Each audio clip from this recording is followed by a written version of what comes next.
Now, I have to point something out here as we look at the text, as we look at this whole situation, and I suppose it's a question.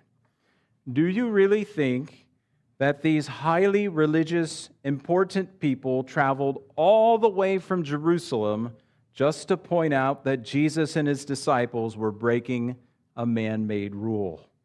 I don't think so. I think that as they examined Jesus, as they watched him, this was the very best thing they could come up with, that they were breaking the man-made rule about washing their hands. I think they were looking for fault within Jesus, looking for a way to claim him as guilty. And when they couldn't find fault in the things that Jesus did, notice who they focused on: the disciples. They started to look for ways to fault the disciples. And do you know, I think that oftentimes that's how the world works.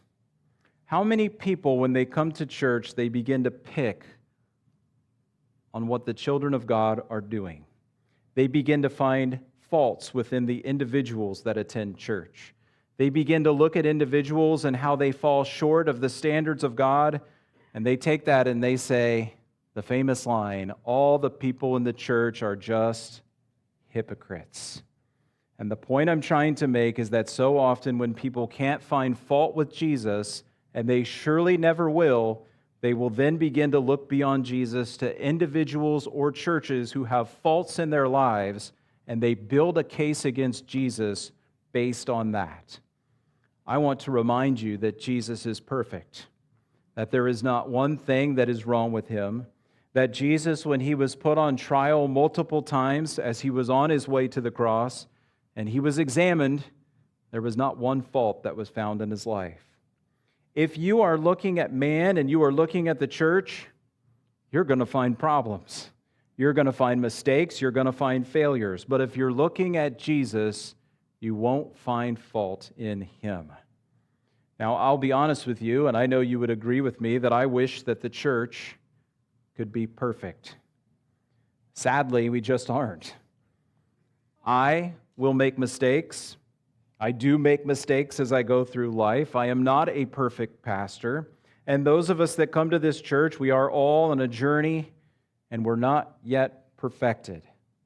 The church, sadly, will fail in some way or another, but there is one that never fails, and his name is Jesus. So to those who are critics of the church or have been hurt by the church, I am honestly and truthfully sorry for that. I wish it had never happened. The church cannot make excuses for our failures. Surely the standard should be perfection, but sadly we all fall short. But don't take it out on the church. Don't make your relationship with Jesus be based upon what people do. Base it upon what Jesus has done and who he is. Jesus never falls short. His love is perfect. There is not one thing wrong with him. He is the pure and the spotless Lamb, the one that takes away our sins.